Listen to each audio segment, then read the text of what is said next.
Hello दोस्तों, नमस्कार दोस्तों। आज बेताल पचीसी का पार्ट 2 लेकर हम फिर से हाजिर हो चुके हैं। दोस्तों, कहानी का शीर्षक है पापी कौन, पहली कहानी। दोस्तों, आपको बता दें कि कहानी जो पिछली जहाँ से छूटी थी वहीं से स्टार्ट हो रही है। चलिए दोस्तों, इस कहानी को शुरू करते हैं। और कहानी अच्छी लगे तो इसे लाइक करके जाना और चैनल को भी सब्सक्राइब कर देना, जैसे कि आने वाली सभी वीडियो का नोटिफिकेशन आपको मिलता है। चलिए दोस्तों, स्टार्ट करते हैं। काशी में प्रताप मुकुट नाम का राजा राज्य करता था। उसके वज्र मुकुट नाम का एक बेटा था। एक दिन राजकुमार दीवान के लड़के को साथ लेकर शिकार खेलने जंगल गया। घूमते घूमते उन्हें तालाब मिला।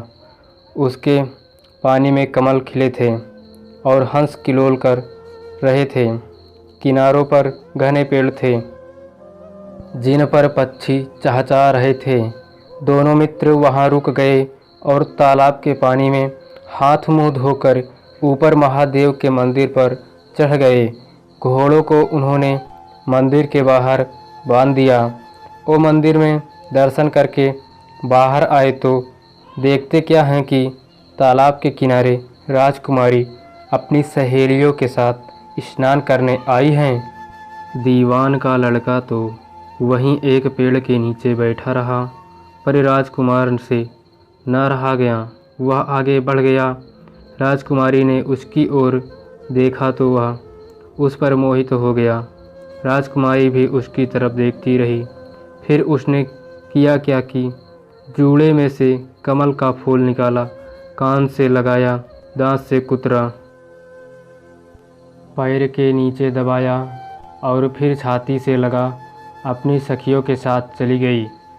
उसके जाने पर राजकुमारी निराश हो अपने मित्र के पास आया और सब हाल सुनाकर बोला, मैं इस राजकुमारी के बिना नहीं रह सकता, पर मुझे ना तो उसका नाम मालूम है न ठिकाना, वह कैसे मिलेगी।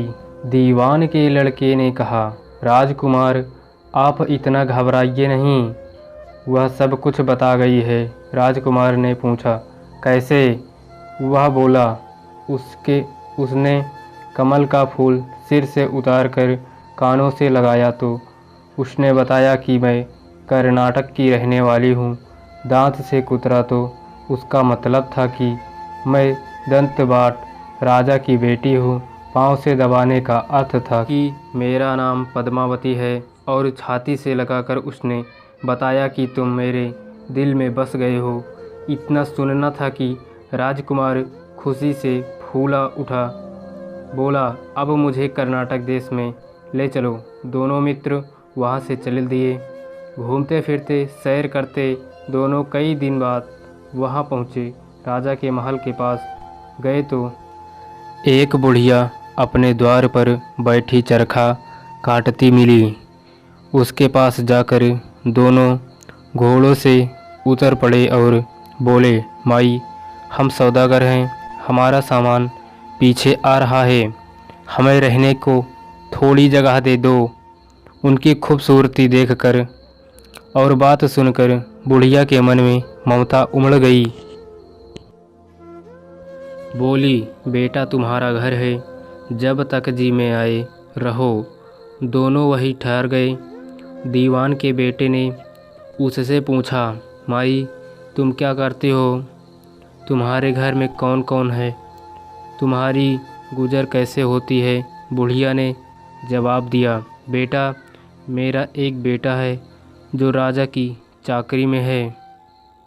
मैं राजा की बेटी पद्मावती की धाई थी। बूढ़ी हो जाने से अब घर में रहती हूँ। राजा खाने पीने को देता है। दिन में एक बार राजकुमारी को देखने महल में जाती हूँ। राजकुमार ने बुढ़िया को कुछ धन दिया और कहा, माई कल तुम वहाँ आओ तो राजकुमारी से कह देना कि जेठ सुदी पंचमी को तुम्हें तालाब पर जो राजकुमार मिला था वह आ गया है। अगले दिन जब बुढ़िया राजमहल गई तो उसने राजकुमार का संदेशा उसे दे दिया। सुनते ही राजकुमारी ने गुस्सा होकर हाथों में चंदन लगाकर उसके गाल पर तमाचा मारा और कहा, मेरे घर से निकल जा। बुढ़िया ने घर आकर सब हाल राजकुमारी को कहा सुनाया। राजकुमारी हक्का बक्का रह गया। तब उसके मित्र ने कहा, राजकुमार आप घबराइए नहीं, उसकी बातों को समझें। उसने 10 उंगलियां सफ़ेद चंदन में मारी। इससे उसका मतलब यह है कि अभी 10 रोज़ चांदनी के हैं। उसके बीतने पर मैं अंधेरी रात में मिलूंगी। 10 दिन के बाद बुढ़िया ने फिर राजकुमारी को खबर दी तो इस बार उसने केसर के रंग में 3 उंगलियां डुबोकर उसके मुंह पर मारी और कहा, भाग यहाँ से। बुढ़िया ने आकर सारी बात सुना दी। राजकुमार शोक से व्याकुल हो गया।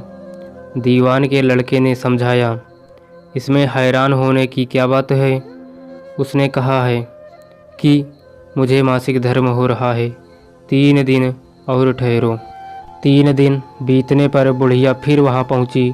इस बार राजकुमारी ने उसे फटकार कर पश्चिम की खिड़की से बाहर निकाल दिया। उसने आकर राजकुमार को बता दिया। सुनकर दीवान का लड़का बोला, मित्र, उसने आज रात को तुम्हें उस खिड़की की राह बुलाया है।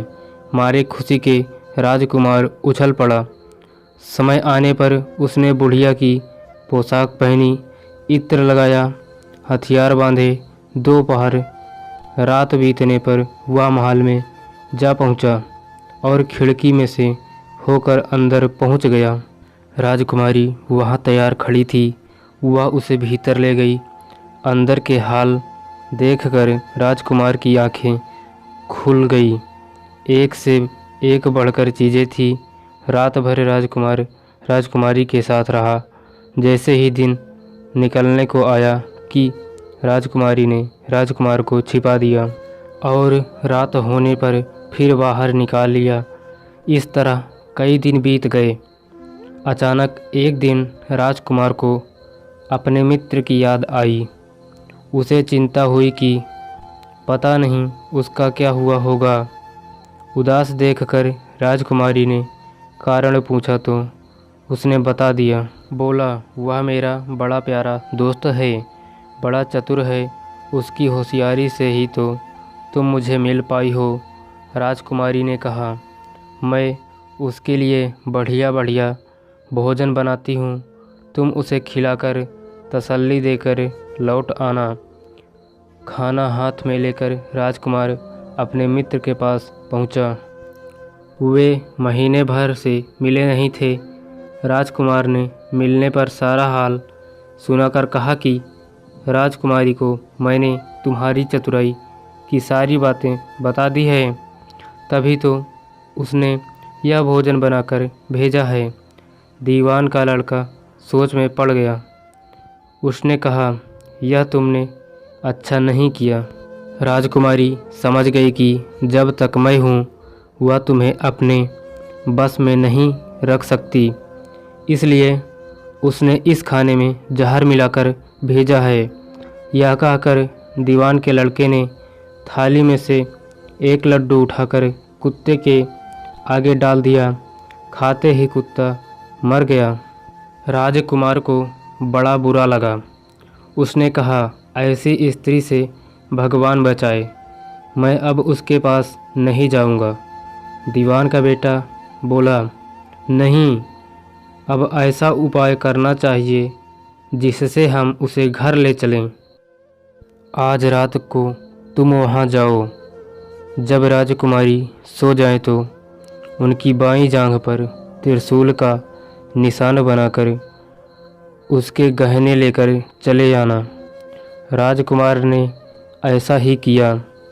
उसके आने पर दीवान का बेटा उसे साथ ले योगी का भेष बना मरघट में जा बैठा और राजकुमार से कहा कि तुम ये गहने लेकर बाजार में बेच आओ। कोई पकड़े तो कह देना कि मेरे गुरु के पास चलो और उसे यहाँ ले आना। राजकुमार गहने लेकर शहर गया और महल के पास एक सुनार को उन्हें दिखाया। देखते ही सुनार ने उन्हें पहचान लिया और कोतवाल के पास ले गया। कोतवाल ने पूछा तो उसने कह दिया कि ये मेरे गुरु ने मुझे दिए हैं। गुरु को भी पकड़वा लिया गया। सब राजा के सामने पहुँचे। राजा ने पूछा, योगी महाराज, ये गहने आपको कहाँ से मिले? योगी बने दीवान के बेटे ने कहा, महाराज, मैं मसान के काली चौदस को डाकनी मंत्र सिद्ध कर रहा था कि डाकनी आई। मैंने उसके गहने उतार लिए और उसकी बाईं जांघ में त्रिशूल का निशान बना दिया। इतना सुनकर राजा महल में गया और उसने रानी से कहा कि पद्मावती की बाईं जांघ पर देखो कि त्रिशूल का निशान तो नहीं है। रानी देखा तो था। राजा को बड़ा दुख था। बाहर आकर वह योगी को एक ओर ले जाकर बोला, महाराज, धर्मशास्त्र में खोटी स्त्रियों के लिए क्या दंड है? योगी ने जवाब दिया, राजन, ब्राह्मण, गऊ, स्त्री, लड़का और अपने आश्रय में रहने वाले से कोई खोटा काम हो जाए तो उसे देश से निकाल देना चाहिए। यह सुनकर राजा ने पद्मावती को डोली में बिठवाकर जंगल में छुड़वा दिया। राजकुमार और दीवान का बेटा तो ताक में बैठे ही थे।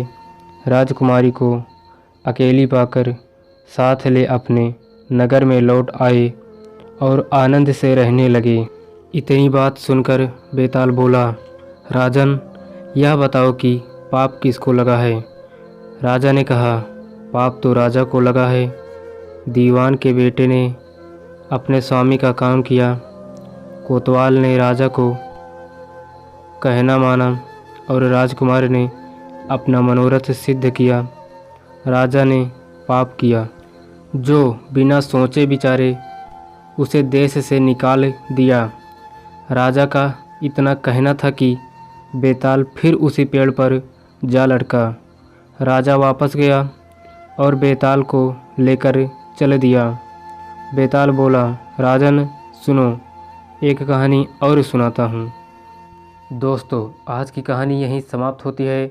अगले पार्ट में इसी कहानी के अगले पार्ट के साथ इसकी अगली कहानी की शुरुआत होगी। दोस्तों, आज की कहानी कैसे लगी कमेंट बॉक्स में ज़रूर लिखें और चैनल को सब्सक्राइब कर लें और घंटी को भी दबा दें, जिससे कि आने वाली वीडियो का नोटिफिकेशन आपको मिलता रहे। दोस्तों, अगले वीडियो में फिर से मिलेंगे। तब तक के लिए जय हिंद, जय भारत, नमस्कार, वंदे मातरम।